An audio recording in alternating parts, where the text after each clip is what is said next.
बिहार में 2016 से शराबबंदी है और शराबबंदी को लेकर अब तमाम तरीके के सवाल उठने लगे हैं। बिहार के पूर्व सीएम नीतीश कुमार के द्वारा ये शराबबंदी लागू की गई थी। आप सभी दर्शकों को पता है कि नीतीश कुमार ने 2016 में शराबबंदी लागू की, जिससे महिलाओं को बहुत फ़ायदा हुआ, घरेलू हिंसा में कमी आई और कहीं ना कहीं उनके घर बचने लगे, क्योंकि शराब पीने से और उससे काफ़ी ज़्यादा जो है महिलाओं को दिक्कत होती थी कहीं ना कहीं।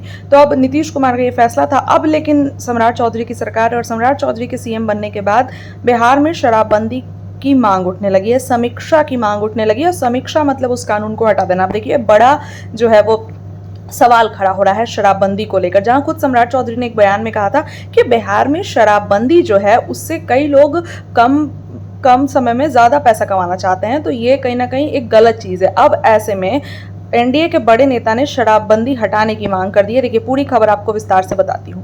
हिंदुस्तानी अवाम मोर्चा की युवा इकाई की राष्ट्रीय कार्यकारिणी की बैठक में जीतन राम मांझी ने कहा कि नशाबंदी का कानून अपनी जगह ठीक है, लेकिन इसके पालन में कहीं ना कहीं पुलिस स्तर पर दिक्कतें आ रही हैं।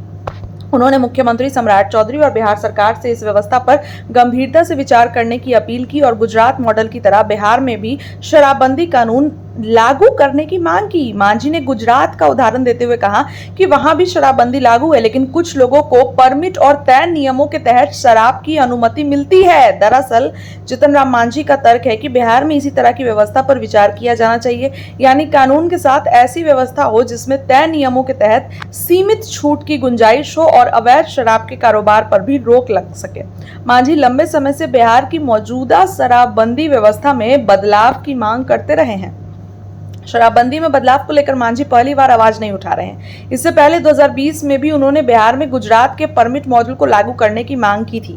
2023 में गुजरात के गिफ्ट सिटी में शराब सेवन को लेकर दी गई सीमित छूट के बाद भी मांझी ने बिहार में इस तरह की व्यवस्था लागू करने की बात कही थी और फिर से मांझी ने ये तर्क देकर बिहार में हलचल तेज कर दी है।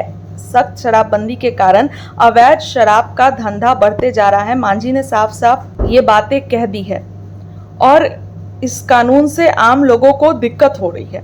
मांझी के बयान से बिहार में हलचल तेज। सुनिए क्या कुछ एक बार मांझी कहते नजर आ रहे हैं। हम सब दिन ये बात कहा है कि नशाबंदी का जो कानून है बहुत ठीक कानून है, होना चाहिए। उसका इम्प्लीमेंटेशन में गड़बड़ी होने से कहीं कहीं अनेक प्रकार की बातें आती हैं। हम इस सरकार से, सम्राट चौधरी से भी ये कहना चाहेंगे आप लोगों के माध्यम से कि शराबबंदी जहाँ गांधी जी का जन्म हुआ था वहाँ भी है, लेकिन इस तरह से वहाँ लोग में निराशा नहीं है। हम तो पहले से भी कहते रहे हैं कि गुजरात मॉडल की शराबबंदी बिहार में लागू हो, तो सम्राट जी से भी कहेंगे कि एक तो शराबबंदी के चलते पदाधिकारी लोग जो गड़बड़ करते हैं, पैसा अर्जित करते हैं और गरीबों को फंसाते हैं। आज 11-12 लाख लोगों पर किसी न किसी प्रकार का केस मुकदमा है, जिसमें हमारे गरीब लोगों पर 6-7 लोगों पर है। तो कहने का मेरा मतलब है कि ये ऐसा नहीं हो, इसके लिए प्रशासन को चुस्त और दुरुस्त रखें। ये हम सम्राट चौधरी जी से और जो मुख्यमंत्री बिहार के हैं उनसे आप लोगों के माध्यम से करें। मांझी सर, बाकी